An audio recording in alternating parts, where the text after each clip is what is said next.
आदाब नाजरीन, मैं सीमा वर्मा आप सभी का इस्तकबाल करती हूँ। आज हमारे इस स्टूडियो में जो शख्सियत तशरीफ़ फरमा है वो बड़े गुलाम अली खां साहब के पोते हैं और कसूर पटियाला घराना की विरासत को बड़े ही शिद्दत से आगे बढ़ा रहे हैं। गुफ्तगू में आज मुलाकात क्लासिकल गायक उस्ताद जवाद अली खां साहब से।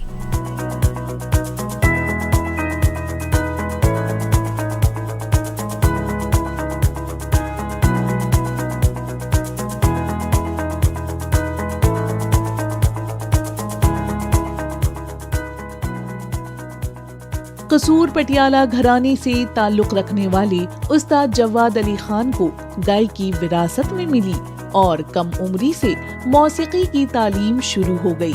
अपने वालिद उस्ताद करामत अली खान और चचा उस्ताद मुनव्वर अली खान साहब से गायकी की बारीकियां सीखी और फिर अपने बड़े भाई उस्ताद मजहर अली खान के साथ शुरू किया गायकी का एक तवील सफर। दोनों भाइयों ने खानदानी विरासत को आगे बढ़ाते हुए एक के बाद एक लाजवाब परफॉर्मेंसेस देना शुरू कर दिया। लेकिन अफसोस ये जोड़ी उस वक्त टूट गई जब 6 सितंबर साल 2021 को उस्ताद मजहर अली खान साहब का इंतकाल हो गया। उनकी मौत से उस्ताद जवाद अली खान को गहरा सदमा लगा, लेकिन वो इस सदमे से उभरे और कसूर पटियाला घराने और अपने मरहूम दादा बड़े गुलाम अली खान साहब की इस विरासत को आगे बढ़ाने में पूरी शिद्दत से जुटे हुए हैं। बहुत बहुत इस्तकबाल आपका। जी आदाब। उस्ताद जी, इससे पहले कि हम बातों के सिलसिले को आगे बढ़ाएं, हमें अभी इल्म हुआ कि आपके बड़े भाई मजहर अली खान साहब इस दुनिया में नहीं रहे हैं। गुफ्तगू की ओर से हम उन्हें खिराज अकीदत पेश करना चाहेंगे। मैं क्या बताऊं कि ये दुनिया आनी जानी है, मगर भाई साहब की इतना अचानक इंतकाल हो जाना जी इतना एक अजीब सदमा हमारे लिए, यानी कि यकीन ही नहीं आता। और मेरी ज़िंदगी का बचपन से लेके अब तक का जितना सफ़र है मेरे भाई साहब के साथ ही गुजरा जी। और बस शब्दों में लफ्ज़ों में मैं बयान नहीं कर सकता कि जो दुख हमें हुआ है और रहेगा जब तक हम जिएंगे जी। अपनों को खोने का जो दुख होता है, मेरा ख्याल है वो लफ्ज़ों में बयान नहीं किया जा सकता या शब्दों में। बिल्कुल ठीक कह रहे हैं आप। और आपने जैसे अभी कहा कि मौसीकी का इब्तदाई सफ़र आपने तय किया, उन्हीं को देख देख के मैंने गाना शुरू किया जी। कितने बड़े थे? 2 साल मुझसे बड़े थे, मगर वो वैसे मेरे एक गुरु की हैसियत भी रखते थे। जी जी जी। बहुत हाईली टैलेंटेड थे बचपन से ही। मैं तो उनके साथ साथ रहता था, पीछे पीछे डर के, मतलब है। और वो बहुत ही ब्लंट और बड़े ब्रेव किस्म के आदमी थे गाने के लिए, और ऑलराउंडर सिंगर जैसे होता है जी जी। और उनके साथ ही मैंने फिर हम लोगों ने बाकायदा सीखना शुरू किया। अपने वालिद मरहूम करामत अली साहब, क्योंकि बड़े गुलाम अली खान साहब हमारे दादा मरहूम के 2 बेटे थे। एक मेरे फादर वालिद करामत अली साहब और एक उस्ताद मुनव्वर अली खान साहब जो हमारे गुरु भी थे जी। हम लोगों ने उन्हीं लोगों को बचपन में, मेरे वालिद को ज़िंदगी ने इतनी वफ़ा नहीं की, वो बड़ी जल्द गुज़र गए। इब्तदाई तालीम उनसे हमने ली, हालांकि वो गायक नहीं बने, उन्होंने ऐसे प्रोफेशन नहीं बनाया था। अच्छा। लेकिन सब नॉलेज था उनको। फिर बड़े गुलाम अली खान साहब को मजहर अली खान साहब ने और बरकत अली खान साहब को बहुत देखा उन्होंने, और उनके साथ हम लोग बचपन में मतलब हुए। फिर उनसे कुछ जो भी तालीम वगैरह मिली, उसके बाद बाकायदा जब थोड़ा होश व हवास में आ गए तो अपने चचा उस्ताद मुनव्वर अली खान साहब से हमने फिर बाकायदा इस संगीत की तालीम ली। उस्ताद जी, गायकी का सफ़र आपने अपने बड़े भाई के साथ किया, हमने आप दोनों को स्टेज पर देखा है। जी जी। तो कुछ यादें जुड़ी हैं, थोड़ा बताना चाहेंगे? मेरा ख्याल है कि सबसे ज़्यादा यादें तो मेरी अपने भाई साहब मरहूम के साथ ही हैं, मजहर अली साहब के साथ, क्योंकि बचपन एक जब हम इकट्ठे गाते थे तो एक सहारा सा रहता था ना कि बड़े भाई है संभाल लेगा, और वो बहुत जगह संभाल भी लेते थे। तो एक तो वो फिर इकट्ठे सीखा, और फिर ऐसा लगता था स्टेज पे बैठे रहते थे तो एक जैसे एक रौनक सी रहती है, और जब 2 आदमी गाते हैं तो वो एक इंस्टीट्यूशन बन जाता है, क्योंकि हम एक दूसरे को कॉम्प्लीमेंट करते हैं, कोई कंपटीशन तो होता नहीं है, इंस्पिरेशन भी एक दूसरे से मिलती है, तो वो एक बड़ा मज़ा आता था। और बस यादें हैं उनकी। कोई एक याद हो तो मैं क्या बताऊं गाने में, बस हमेशा उनकी पसंद का ही राग गाने को हुआ। अच्छा। जो वो कहते थे और वो लास्ट मिनट भी बदल देते थे। ग्रीन रूम में हमने कुछ प्रैक्टिस कर लिया बदल दिया, स्टेज पे गए देखा उन्होंने कि यार ऐसा है, तो कहते थे यार ये नहीं ये गा लेते हैं। अच्छा। तो हम फ़ौरन फिर सुरमंडल में नाना, फिर तानपुरे वगैरह दोबारा मतलब थोड़ा बहुत ट्यून जो करना होता है वो करके और फिर हम वो करते थे। यानी आप दोनों का तालमेल इस तरह से बैठता था कि हाँ, बहुत अंडरस्टैंडिंग के साथ, बहुत जी। और वो उनका कुछ जजमेंट ठीक भी होता था कि ऑडियंस के मुताबिक गाया सही जाए। कह रहे हैं, सही कह रहे हैं। अच्छा उस्ताद जी, ये कसूर पटियाला घराना, थोड़ा सा इसके बारे में बताएं। कसूर बाबा बुल्ले शाह साहब के नाम से बड़ा मशहूर है, क्योंकि बाबा बुल्ले शाह कसूर, क्योंकि पहले ये हमारा अखंड भारत था ना एक ही जी। तो उस पंजाब में कसूर एक जगह है लाहौर के पास ही, तो वहाँ पर बड़े सूफी संत और बड़े बड़े गायक लोग आते थे। अच्छा। और मियाँ तानसेन जी जैसी हस्ती ने भी 13 दिन वहाँ वो रुके संतों के पास और अपना संगीत उन्होंने पेश किया। और वहाँ पर बहुत एक बड़े बड़े गुनीजन, पखावज वाले गायक, धुरपतिये, वीणा वाले, यानी कि गुनीजनों का गुनीजन खाना जिसे कहना चाहिए। कसूर एक और सबसे सुरीली जगह दुनिया में मानी गई। अच्छा। कसूर। और वहाँ की और भी बहुत सारी चीज़ें मशहूर थी, जैसे अलग अलग प्रांतों में, इलाकों में चीज़ें मशहूर होती हैं, कहीं का कुछ कहीं। जी। तो कसूर वो फिर पटियाला, कसूर पटियाला यूँ कहते हैं कि पटियाले मेरे जो ग्रेट ग्रैंडफादर थे जी। संगीत रतन उस्ताद अली बख्श खान साहब, जो जम्मू दरबार में थे। अच्छा। वो जम्मू दरबार में उनकी मतलब है वो सर्विस थी, क्योंकि पहले राजा महाराजाओं के यहाँ, नवाबों के यहाँ वो जो घराने बने हैं वो इसी तरह बने हैं। जी जी जी। कि वो जो पेट्रनेज मिलती थी स्टेट से वो उनके, तो वो जम्मू दरबार से सीखने के लिए जाया करते थे। फ़तेह अली खान साहब एक हुए हैं बहुत 18th सेंचुरी में पटियाले वाले, अली बख्श जरनैल और खान साहब फ़तेह अली खान साहब, जो कि बहुत बड़ी हस्तियाँ थी अपने वक्त की। और उनसे फिर उन्होंने गंडा बंधवा करके बाकायदा तालीम भी ली थोड़ी बहुत, और वो उनके पास 4 घरानों की तालीम थी, उसको लिया, फिर अपना तो था ही था, उसको बना करके एक परफॉर्मेंस बनाया।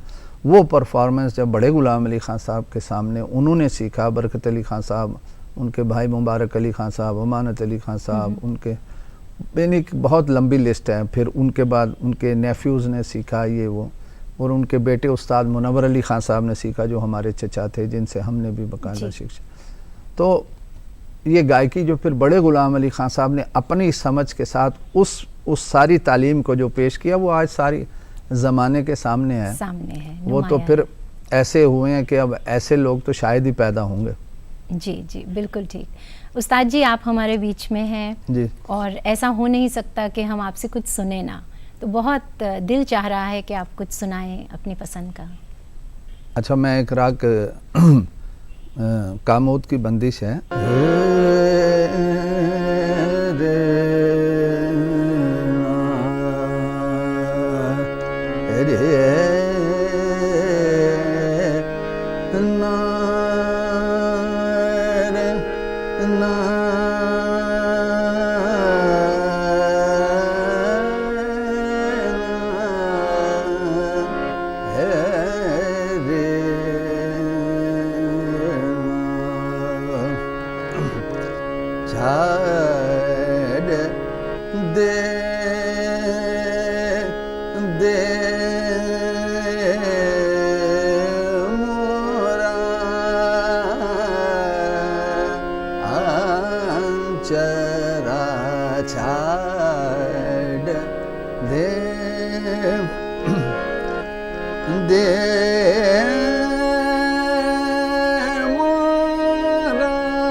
अंचरा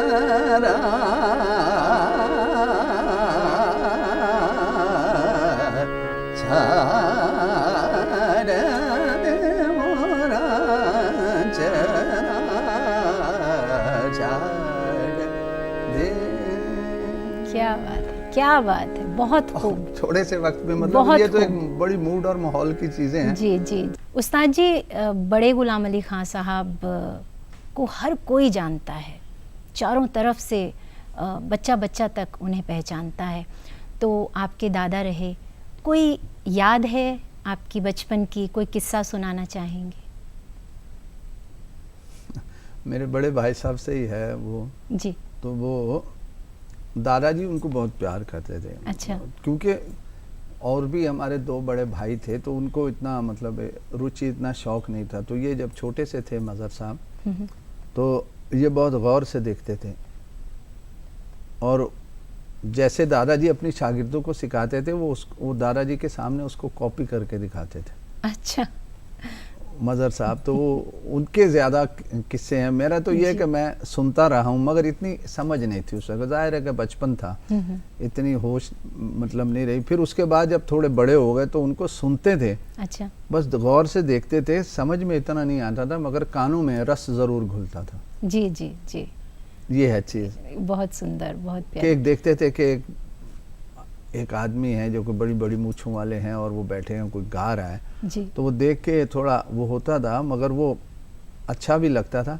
इतनी समझ नहीं थी। इतनी समझ नहीं थी, लेकिन कहते हैं ना कि जब आपको माहौल ऐसा मिलता है तो वो कहीं ना कानों में कहीं जो बचपन में जो लोरी वो सुर्खी दी गई है, बिल्कुल बिल्कुल, तो वो एक बड़ा ये एक फ़ायदे की चीज़ थी। जी जी। दादाजी की अगर मैं बात करूं, बड़े गुलाम अली खां साहब की बात करूं, तो उनके गाए हुए ख्याल, ख़ास तौर पर मैं ख्याल गायकी की बात कर रही हूँ क्योंकि बहुत जाने गए माने गए। यूँ तो उन्होंने ठुमरी भी गाई, अलग अलग जी जी विधाएं उन्होंने गाई। एक्चुअली क्या है कि जहाँ ख्याल गायकी की सीरियसनेस और संजीदगी है जी, उसको उन्होंने उस तरह बरता, और जो ठुमरी जो गायकी है लाइट क्लासिकल म्यूजिक जो पूरब अंग है, एक ही अंग है ठुमरी का, वो पूरब है। अब वो कुछ लोग अलग अलग बना लेते हैं कि ये भी पूरब अंग को उन्होंने एक नया रंग दिया जी, एक नए रंग और ढंग से उन्होंने पूरबी अंग को गाया, जो पूरब वाले भी नहीं गा भी नहीं पाए और गाते भी नहीं, और जो भी अब गाते हैं वो बड़े गुलाम अली खां साहब को मोस्टली लोग उसको देखते हैं जी। वो ठुमरी का एक अलग रंग है उनका, लेकिन है वो पूरबी अंग। जैसे ख्याल में भी कुछ परिवर्तन किया कि सुरीला हो, लय सुर में हो, ये तो उसका बेसिक रिक्वायरमेंट है क्योंकि सभी घरानों के गुनी जनों ने मिल के संगीत की सेवा की है। पंडितों ने, गुनी जनों ने, बड़े बड़े महापंडित, बड़े बड़े महागुरु उस्ताद लोग आए, उन सब ने संगीत की, भारतीय संगीत है ना, तो सब ने मिल के इस शास्त्रीय संगीत की जो भारत का है सेवा की, अपनी अपनी जगह बहुत अच्छे तरीके से उसे गाया, पेश किया। इसी तरह बड़े गुलाम अली खां साहब ने भी कुछ, जिसे कहा जाता है कि उनको ये भी कहा गया कि वो ये जदीद गायकी के इमाम है, पायनियर ऑफ क्लासिकल म्यूज़िक। ऐसा होना चाहिए कि अच्छा पहले ज़माने के सुनने का तरीका कुछ और था जी, फिर धीरे धीरे वक्त बदलता है तो सोच भी बदलती जाती है। सही कह रहे हैं। तो कैसे सुंदरता के साथ क्लासिकल म्यूज़िक गाया जाए, ये एक बहुत श्रेय है बड़े गुलाम अली खां साहब को जाता है जी, कि सुंदरता के साथ जैसे होना चाहिए संगीत, इसको उन्होंने पेश किया और भी लोगों ने किया, उन्होंने भी किया। जी। ठुमरी की बात अभी आपने की तो दादाजी की तो गाई हुई ठुमरियाँ जो हैं वो आज भी फ्यूजन के तरह से आज की जो पीढ़ी है वो आपको कौन सी सबसे अच्छी ठुमरी उनकी जी, लगी? जी बिल्कुल आपने सही फरमाया सीमा साहब। अब एक्चुअली क्या है कि एक दो चीज़ें तो उनकी इतनी ज़्यादा, जैसे याद पिया की आए, का करूँ सजनी आए न बालम, तो ये चीज़ें इतनी पॉपुलर हुई कि वो कुछ लोगों की तो रोटी रोज़ी का ये बन गया है आधार ही। इन चीज़ों को वो गाए जा रहे हैं, फ्यूजन भी कर रहे हैं, मगर मैं ये ज़रूर कहूँगा कि करें तो थोड़ा ढंग से करें जी। फ्यूजन का मतलब ये नहीं है बस ये है कि ये फ्यूजन करो, ज़रूर करो, लेकिन ढंग के साथ करो। जी जी। कुछ लोग जो अच्छे से करते हैं वो अच्छी बात है, वो अच्छा लगता है हमें भी सुन के। कौन सी ठुमरी दादाजी की आपके दिल के करीब है और हम आपसे थोड़ा सा सुनना हमारे तो बहुत उनकी हर चीज़ ही बहुत करीब है, लेकिन मैं क्योंकि ये ज़्यादा लोकप्रिय हैं, जैसे का करूँ सजनी आए न बालम, ये जंगला भैरवी में है जिसे हम पर्शियन में जंगोला भैरवी कहते हैं। जी।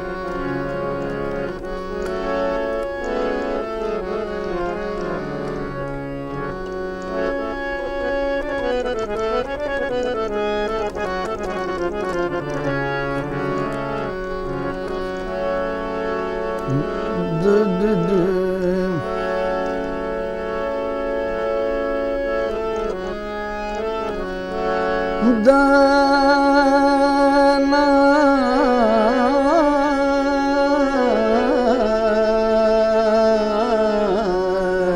रे रे का करूं सजने आए न बालम का करूं सजने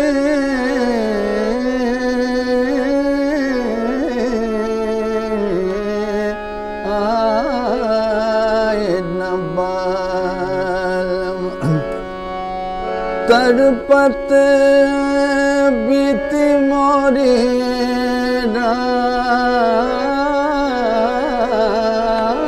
राम तड़पत बीती मोरी उन बिन रतिया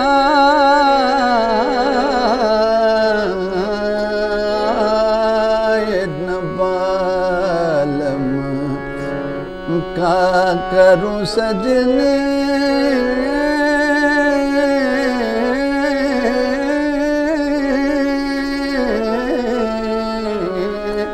आए न बालम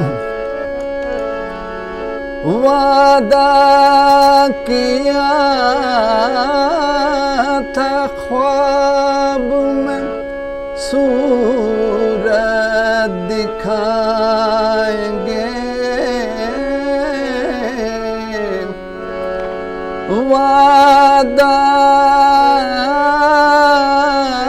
किया था ख्वाब में सूरत दिखाएंगे सोते ही उम्र कट गई इसी इंतजार में हाँ तड़पत बीत मोरे राम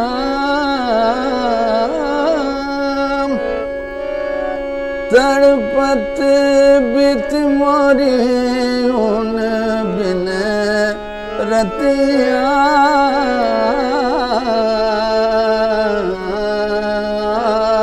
न बालम का करूं सजने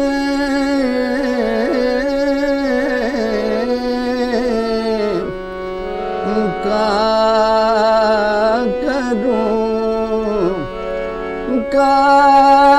करूं सजने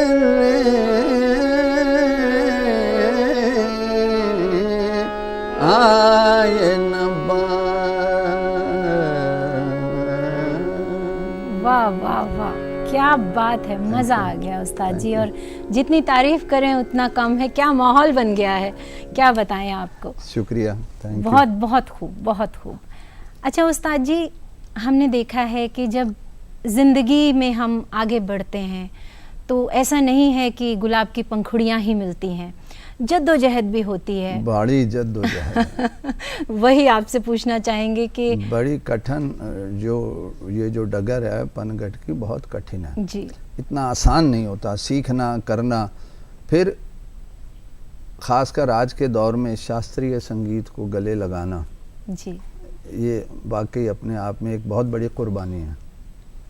जी बिल्कुल ठीक कह रहे हैं। आपके साथ ऐसी कोई जद्दोजहद रही? उसकी वजह ये कि घरानेदार लोग हैं हम लोग, तो अगर हम लोग कुछ इस तरह का कोई म्यूज़िक गाते हैं तो लोग कहते हैं यार देखो ये लोग मतलब क्या कर रहे हैं, ये क्या है। तो हम लोग तो शास्त्रीय संगीत को ही गले लगाया हुआ है हमने जी। अब ये जैसा भी है कैसा भी है, हमसे जैसा हो सकता है। संगीत तो बहुत सुंदर है, हमने और किसी चीज़ को नहीं अपनाया। जी उस्ताद जी, इस सफ़र में कुछ तो ऐसे लोग होंगे जिनका आप नाम लेना चाहेंगे आज। तो पहले तो ये मेरे बड़े भाई साहब मज़हर अली ख़ान साहब मरहूम, अल्लाह उनके दर्जात को बुलंद फरमाए जी। उनके साथ बचपन वालिद साहब पिताजी के साथ, फिर हमारे गुरु चचा उस्ताद मुनव्वर अली ख़ान साहब, एक बहुत अपने बुज़ुर्गों को देखा बचपन में जी। कुछ अच्छे लोगों से मुलाकात हुई, कुछ लोग आज भी हैं अच्छे हैं जिनके साथ एक अच्छा जी सफ़र ज़िंदगी का है, कभी मिलते हैं तो अच्छा लगता है। जी जी जी। तो बस यही है। बहुत खूब। उस्ताद जी, बड़े ग़ुलाम अली ख़ान साहब का एक भजन जी जो बापूजी को बहुत पसंद था, जी जी तो थोड़ा इसके बारे में आप बताएं। जी, वो उन्होंने एक लेटर भी दिया, एक बुक में भी छपा है वो बापूजी ने दिया बड़े ग़ुलाम अली ख़ान साहब को, कि वो कहते थे कि इतने हृदय से, इतने दिल से गाते हैं, इतने जज्बे से गाते हैं ख़ान साहब, कि जब बड़े ग़ुलाम अली ख़ान साहब ये चीज़ गाते हैं तो मुझे लगता है कि मैं स्वर्ग में पहुँच। क्या बात है, क्या बात और वो बड़े ख़ान साहब इसको गाते वाकई में, उनकी आज बहुत सारी रिकॉर्डिंग है यूट्यूब पे हैं जी। ख्याल की भी, ठुमरी की भी और ये भजन की भी। और ये भजन तो अमर हो गया क्योंकि उन्होंने इसको मतलब ऐसे गाया कि जैसे कि बाकी की एक आरती हो रही हो, कि क्या बात है, साक्षात भगवान सामने जैसे आ जाएं किसी, क्योंकि जब किसी भी चीज़, जब ऊपर वाले को आप हृदय से याद करते हैं तो जाहिर सी बात है कि वो ही एक माहौल बन जाता है। जी जी। मैं उसकी एक लाइन आपको गा के मैं सुनाता हूँ। बस ये मैं इल्तिजा करने ही वाली थी कि आपने नहीं नहीं ज़रूर। ये राग पहाड़ी में जी। दे दे हरि ओम तत्सत हरि ओम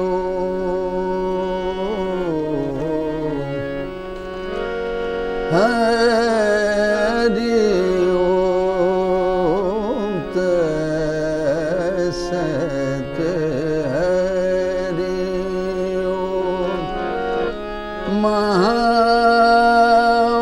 महामंत्र है इसको जपा कर हरि ओम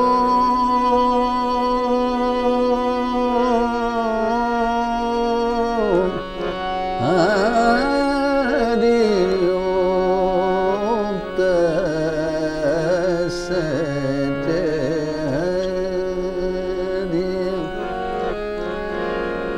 हरि ओम के जब सांस आवे ध्वनि हो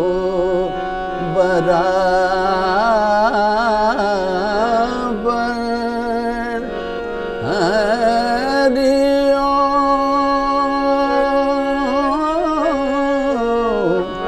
हरि ओम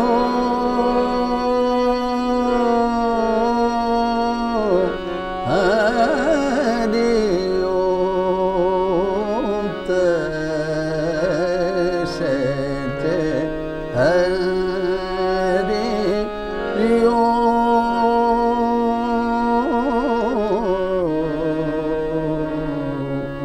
वाह वाह उस्ताद जी, हम तो खो गए। आपने जो सुनाया बहुत मज़ा आया, बहुत सुकून मिला। आप मौसीकी की खिदमत कर रहे हैं, अपने घराने की खिदमत कर रहे हैं, थोड़ा खाली वक्त मिलता है तो क्या करना पसंद करते हैं आप? बस ये समझिए कि बस ऊपर वाले का जिक्र करते हैं, ऊपर वाले को याद करते हैं जी, अल्लाह को, और थोड़ा अच्छे लोगों से मिलने का, अच्छी बुक्स पढ़ने, अच्छा, और अच्छी रिकॉर्डिंग सुनने का शौक है। अच्छा, फिल्में देखने का शौक नहीं है आपको? नहीं, आई एम सॉरी, बस ये नहीं है एक। लेकिन जितना फिल्म में भी जो संगीत वगैरह है वो है तो सारा शास्त्रीय संगीत से ही लिया हुआ है। लिया हुआ है, सही कह रहे हैं आप। और दादाजी ने तो गाया भी है, मुग़ल आज़म पिक्चर में गाया, और उनकी और बहुत सारी चीज़ें फिल्म वालों ने कॉपी की जी, और वो लिया, क्योंकि संगीत है साथ ही तो सुर है, कहाँ जाइएगा इससे निकल के। जी जी।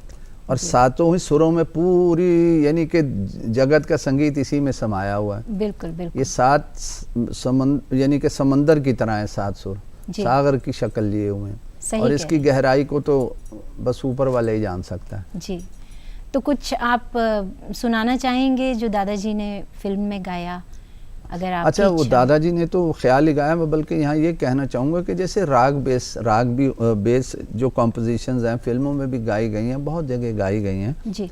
तो जैसे राग नंद में एक बड़ी वो हुई पॉपुलर, जो मैंने भी सुनी, और भी गाने बहुत हैं झंझोटी राग में बने। आजकल बड़े गुलाम अली खान साहब की एक बड़ी अच्छी कॉम्पोजिशन है भोर भई, बड़ी मुश्किल वो है जी। तो वो और भी ये फिल्मों में भी आ गई, कुछ लोगों ने उसको बगैर चेंज किए हुए गाया। वो उससे बहुत ज़्यादा जस्टिस तो नहीं कर पाएंगे नेचुरली, क्योंकि लेकिन गाया गया है। और वो जैसे एक गाना है पुराना ही है, जैसे दे तू जहाँ जहाँ चलेगा, अब ये राग नंद में। अच्छा, फिल्मी गाना मेरा साथ, क्या बात है, साथ होगा मेरा साथ। मुझे इतने आते नहीं फिल्मी गाने, लेकिन मैं वैसे गा लेकिन बहुत मेरा साथ तू जहाँ जहाँ चले। अब ये पदनी पद मा गा मा दा परे सा गा। अब गुन गु, अब ये राग में आ गए, गुन गुन गा अपने पिया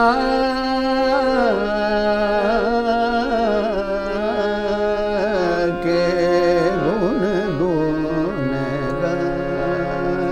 अब तू जहाँ जहाँ चले। क्या बात है। वो कि शास्त्रीय संगीत कोई ऐसी चीज है, आया तो सब कुछ यहीं से, उसकी अपनी सुंदरता है। शास्त्रीय संगीत जितना खूबसूरत कोई संगीत नहीं है मेरे हिसाब से। नहीं, बिल्कुल ठीक कह रहे हैं उस्ताद जी, और हम ये महसूस कर पा रहे हैं कि किस तरह इन बंदिशों से किस तरह गीत बनते रहे हैं। और राग आगे भी सुर बेस्ड, तो मतलब सुर तो साथ ही वही है ना बेसिक। जी जी जी, तो उन्हीं से वो काट छांट करके वो बनाते हैं। बहुत सुंदर, बहुत सुंदर।